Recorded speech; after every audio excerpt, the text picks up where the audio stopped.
હવે વાત કરીએ પીઓકેની. જોઈએ કે કેમ પાકિસ્તાને પચાવી પાડેલું પીઓકે ભારત માટે ખાસ છે. પીઓકે પરના કબજાથી ભારતને કયો ખજાનો મળશે એ પણ સમજીએ. નમસ્કાર, અમારી વિશેષ રજૂઆત સાથે હું છું જીગર. આજે ચર્ચા કરીશું પીઓકેની. એ પીઓકે જેના પર પાકિસ્તાને કબજો જમાવ્યો છે. એ પીઓકે કે જેને કાશ્મીરના રાજા હરિસિંગે 1947માં ભારતને આપ્યું હતું. એ પીઓકે જેના માટે ભારત હંમેશાથી લડાઈ લડતું આવ્યું છે. 5 ઓગસ્ટ 2019નો એ દિવસ સંસદની અંદર અમિત શાહનું એ સંબોધન, અને અમિત શાહ કહે છે કે પીઓકે કોઈ પણ ભોગે લઈને રહીશું, ભલે जीव आपको पड़े. जम्मू एंड कश्मीर के पीएको को आप भारत का हिस्सा नहीं मानते हो क्या? एग्रेसिव ना हो, जान दे देंगे इसके लिए. क्या बात कर रहे हो आप? एग्रेसिव होने की क्या बात कर रहे हो?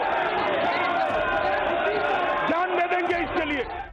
आखिर આ પીઓકે માટે ભારત આટલા પ્રયત્નો શા માટે કરે છે?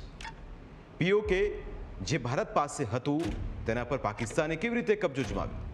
આ જ આખી હકીકત જાણવી છે અને સમજવી પણ છે કે શું ઓપરેશન સિંદૂર બાદ હવે ઓપરેશન પીઓકે શરૂ થશે. અને એટલા જ માટે અમારા સહયોગી ઋષાંક ઠાકર સાથે વિશેષ ચર્ચા કરીશું, સમજીશું કે ભારત માટે પીઓકે કેમ આટલું બધું મહત્વનું છે. પણ તે પહેલાં ઋષાંકભાઈ પાસેથી એ સમજીએ કે પીઓકેનો કેટલો હિસ્સો ભારત પાસે છે, કેટલો હિસ્સો પાકિસ્તાન પાસે છે, એટલે કે કાશ્મીરનો હિસ્સો કેટલો ભારત પાસે, કેટલો પાકિસ્તાન પાસે, અને કેટલો ચીને પોતાના હસ્તગત લઈ લીધો છે. એ પહેલાં સમજીશું, ત્યાર પછી પીઓકે વિશે વિસ્તારથી ચર્ચા કરીશું. ઋષાંકભાઈ, બિલકુલ. જમ્મુ અને કાશ્મીરનો ખાસો હિસ્સો પાકિસ્તાનની પાસે છે, જેને ગિલગિટ બાલ્ટિસ્તાન કહે છે. આ ગિલગિટ બાલ્ટિસ્તાન એ પીઓકે પાસે છે. એનો થોડો છે ભાગ એ અક્ષય ચીનની પાસે છે. બાકી જમ્મુ અને કાશ્મીરનો થોડો ભાગ આપણી પાસે છે. હવે આ પીઓકેને લેવાની વાત છે ને, તો એ સાયકોલોજીકલી, હિસ્ટોરિકલી અને રિલિજિયસલી બધી રીતે એનું મહત્વ છે. સાયકોલોજી એ રીતે મહત્વનું છે કે આપણું ડોમિનન્સ દુનિયામાં બતાવાય કે આપણો પ્રદેશ હતો અને આપણે લઈ લીધો છે બેક, ને એ તાકાત ત્રેવડ આપણામાં છે ને, without any interference from US anybody.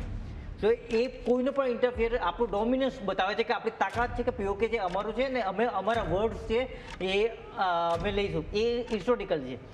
Second thing કે પીઓકેની અંદર જ આપણા માટે બહુ જ જો ભારતની અંદર આવીએ ને, તો ત્યાં ગોલ્ડ છે, યુરેનિયમ છે, રૂબી છે. લગભગ 40 મિલિયન રૂબીનો ખજાનો ત્યાં છે. ઓકે, એટલે 40 મિલિયન ગ્રામ રૂબીનો ત્યાં ખજાનો છે. એટલે બહુ મોટો ખજાનો છે. એટલે એ પીઓકે આપણા ભારતમાં આવી જાય, ભારતની હદમાં આવી જાય, તો આપણને એનાથી ફાયદો છે. સૌથી મોટો ફાયદો એ છે કે પીઓકે આપણે અહીંયા છે તો ત્યાંની આસપાસ અફઘાનિસ્તાન ઉપર છે, બાજુમાં ચીન ઉપર છે. એટલે એ અફઘાનિસ્તાન ને ચીન બંનેની સાથે પીઓકેની બોર્ડર અડીને આવે છે. બિલકુલ. એટલે એનો આપણને અલગ જ ફાયદો છે. અફઘાનિસ્તાન ફાયદો એ છે કે અત્યારે અફઘાનિસ્તાનથી આપણા ભારતની અંદર ડ્રાય ફ્રૂટ્સ આવે છે ને, અત્યાર સુધી અટારી વાઘા બોર્ડર પરથી આવતા, એ બોર્ડર આપણે બંધ કરી દીધી. એટલે હવે ઓપ્શન પીઓકેનો છે, ત્યાંથી આવે છે. બિલકુલ. એટલે જે દર્શકોને ખ્યાલ ના હોય તમને થોડું વિસ્તારથી સમજાવું કે 45% જે કાશ્મીરના જ્યારે ભાગ પડ્યા એમાં 45% કાશ્મીરનો હિસ્સો આપણી પાસે છે. આપણી પાસે છે જમ્મુ કાશ્મીરની આખી ઘાટી, લદ્દાખ, શ્રીનગર, અનંતનાગ અને લેહ. અને જ્યારે પાકિસ્તાનની ઓક્યુપાઈડ કાશ્મીરની આપણે વાત કરીએ તો હમણાં તમે મેપની અંદર ગિલગિટ બાલ્ટિસ્તાન તમે જોઈ રહ્યા હતા, એનો હિસ્સો 32% છે. અને બાકીનો 23% હિસ્સો 1962માં જ્યારે ચીન સાથે ભારતનું યુદ્ધ થયું અને અક્સાઈ ચીનની આપણે વાત કરતા હોઈએ તો 23% હિસ્સો ચીન પાસે છે. એટલે આમ જે 45% ભારત પાસે, 32%ની આ લડાઈ છે. કારણ કે 32% આ જે પીઓકેની અંદર એ બાલ્ટિસ્તાનનો આખો વિસ્તાર, અને એની અંદર જે આતંકીઓના અડ્ડા જે પાકિસ્તાન ઓક્યુપાઈડ જમ્મુ અને કાશ્મીર છે એની અંદર બની ગયા છે. તમને એક વાત એ પણ રસપ્રદ લાગશે, કારણ કે લગભગ 1947ની અંદર જે રાજા હરિસિંગ હતા એમણે 2,22,236 વર્ગ કિલોમીટરનો આખો જે કાશ્મીરનો વિસ્તાર છે એ ભારતને આપી દીધો હતો. હવે બે ઓપ્શન એમની પાસે હતા ઋષાંકભાઈ કે તમારે પાકિસ્તાન સાથે ભળવું છે, તમારે ભારત સાથે ભળવું છે, કે પછી તમારે એકલાએ આ લડાઈ લડવી છે. અને એ સાથે અંગ્રેજો સાથેની લડાઈ ચોક્કસ હતી ભારતની. અને એની વચ્ચે 1947ની અંદર જ્યારે આઝાદ થવાની વાત આવી ત્યારે આ એક પીઓકેનો મુદ્દો પણ ચર્ચાના કેન્દ્ર સ્થાને હતો. પણ સવાલ ઋષાંકભાઈ ફરી એક વખતે કે કોની પાસે કેટલું કાશ્મીર, કારણ કે કાશ્મીરની આ લડાઈ છે, પીઓકેની આ લડાઈ છે, અને પાકિસ્તાન જે રીતે પચાવી પાડેલું આ કાશ્મીર પોતાનું માને છે એની આ લડાઈ છે. બિલકુલ. એટલે આ પીઓકે આપણે હંમેશા પાકિસ્તાન ઓક્યુપાઈડ કાશ્મીર કહીએ છીએ. એટલે આપણે એમ જ કે જે પચાવી પાડેલું છે ને આપણે એને લેવાનું છે. હવે અત્યાર સુધી આપણા માટે ફાયદો નહીં વાત છે કે સિમલા કરાર તોડી નાખ્યો છે. બિલકુલ. એટલે જે અંકુશ યુદ્ધ વિરામ રેખા અંકુશ રેખાથી એ હટીને યુદ્ધ વિરામ રેખા હટી. તો યુદ્ધ વિરામ છે, ગમે ત્યારે યુદ્ધ શરૂ થાય એટલે એ આપણે પાછું લઈ શકીએ. બિલકુલ. એટલે એ એક છે. પછી રિલિજિયસલી પીઓકે પણ આપણા માટે બહુ જ અગત્યનું છે કે આપણા જમ્મુ કાશ્મીરની અંદર 3 મુખ્ય તીર્થધામ છે: અમરનાથ, માર્તંડ સન ટેમ્પલ અને શારદા શક્તિપીઠ. એ શક્તિપીઠ પીઓકેમાં છે. એટલે માત્ર 10 કિલોમીટરની અંદર છે. ને ઇમરાન ખાન જ્યારે પીએમ હતા ને ત્યારે એણે કીધું હતું કે કોરિડોર બનાવશું, કે શારદાપીઠ કોરિડોર બનાવશું, જ્યાંથી હિન્દુઓ પીઓકેમાં દર્શન કરે.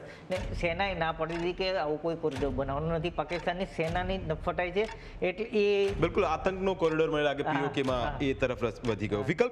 વિકલ્પની વાત કરી, ભારત પીઓકે પર જો કબજો ઋષાંકભાઈ કરે તો એક તો પહેલા તો સૈન્ય શક્તિ, તમે સતત જુઓ ગઈકાલથી લઈને જેટલા પણ સ્ટેટમેન્ટ આવ્યા એની અંદર સૈન્ય શક્તિની એક વાત છે. બીજો વિકલ્પ રહે કૂટનીતિક રીતે જે ભારતે શરૂઆત તેની કરી દીધી છે. ત્રીજો વિકલ્પ સ્થાનિક લોકોનો સપોર્ટ, કારણ કે કાશ્મીર જે 45% કાશ્મીરની અંદર જેટલા કાશ્મીરીઓ રહે છે એમનો સપોર્ટ પણ ખૂબ જરૂરી છે. કારણ કે એવું પણ કહેવામાં આવ્યું પહેલગામ હુમલા પછી કે લોકલ સપોર્ટના કારણે આતંકીઓ સક્રિય થયા અને પહેલગામ પર ટાર્ગેટ કર્યો. ચોથો મુદ્દો પાકિસ્તાની જે અસ્થિરતાનો ફાયદો ઉઠાવવાનો અહીં આપણી પાસે એક ઓપ્શન રહે. કારણ કે પાકિસ્તાનની અંદર તમે જુઓ, બલુચિસ્તાને એમ કીધું કે ભાઈ અમે હવે પાકિસ્તાન નહીં, અમે બલુચિસ્તાન છે. આ તરફ પોતાના સ્થાનિક મુદ્દાઓથી ઋષાંકભાઈ પાકિસ્તાન ચોક્કસ પહેલાથી ઘેરાયેલું છે. અને એની વચ્ચે પીઓકે જે ટાર્ગેટ છે ભારતનો. મારે બીજો પ્રશ્ન આપને કે પીઓકેની અંદર આપે કહું કે ઘણું બધું છે, ખજાનો છે. એ ખજાનો કદાચ આ 45% કાશ્મીર આપણી પાસે છે એના કરતાં 32% વાળું કાશ્મીર આના કરતાં પણ વધારે સુંદર છે. અને અક્ષય ચીનનો પટ્ટો કે જે તમે આ ગલવાનની જે ઘાટી કે જેની અંદર હંમેશા ચીન અને ભારતના સૈનિકો આમને સામને આવતા હોય, એટલે આખો પટ્ટો પણ કાશ્મીરની અંદર અને ખાસ કરીને પીઓકે મને લાગે છે કે સેન્ટર પોઈન્ટ આપણે એને ગણીએ તો એ કેવી રીતે દર્શકોને સરળ ભાષામાં એમને ખ્યાલ આવે. પીઓકેમાં આપણે સાયકોલોજીની વાત કરીએ ને તો પીઓકેમાં અત્યારે લોકો પ્રોટેસ્ટ કરી રહ્યા છે. આપણે જોઈ રહ્યા છે કે એ લોકો ભારતની સાથે જોડાવા માંગે છે કેમ કે એ લોકોએ પાકિસ્તાનના અત્યાચારોને જોયા છે. પીઓકેમાં વીજળી પ્રોડ્યુસ થાય છે, મોટા પાયે વીજળી પ્રોડ્યુસ થાય છે. ત્યાં પંજાબીઓને આપવામાં આવે છે, પીઓકેને આપવામાં નથી આવતી. એટલે આ અત્યાચારો એ લોકો જોવે છે. લગભગ 40 થી 50 રૂપિયા યુનિટનો ભાવ છે એ પીઓકે વાળાના માટે. ઓકે. પંજાબીઓ માટે અલગ. ઓકે. એટલે આ સૌથી સારી વાત એ છે કે પીઓકેમાં લોકો ભારત તરફી છે.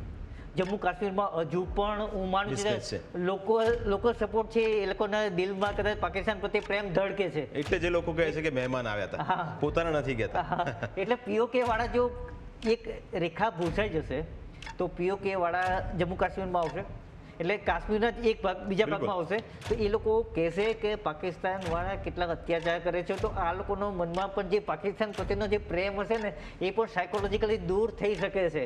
આવી પણ આશા અપેક્ષા રાખી શકાય. બિલકુલ. એટલે કે આશા અપેક્ષાઓ ઘણી છે, પણ અહીં સમજવાનો એ પ્રયત્ન કર્યો કે અમે વિસ્તારથી આપને સમજાવ્યું કે આપણું કાશ્મીર અને એની અંદર 45% હિસ્સો આપણો, અને સતત તમે સંસદથી લઈને જ્યાં જુઓ ત્યાં અત્યારે પીઓકેની ચર્ચા છે. એટલે અમને પણ એમ થયું કે પીઓકે વિશે થોડી ચર્ચા કરવી જોઈએ. નાની અને સરળ ભાષામાં અમે આપને સમજાવવાનો પ્રયત્ન કર્યો. અમારી વિશેષ રજૂઆતમાં આજે બસ આટલું જ. ફરી મળીશું એક નવા મુદ્દા સાથે, જેને જાણવો અને સમજવો તમારા માટે પણ જરૂરી છે. રજા આપશો. નમસ્કાર.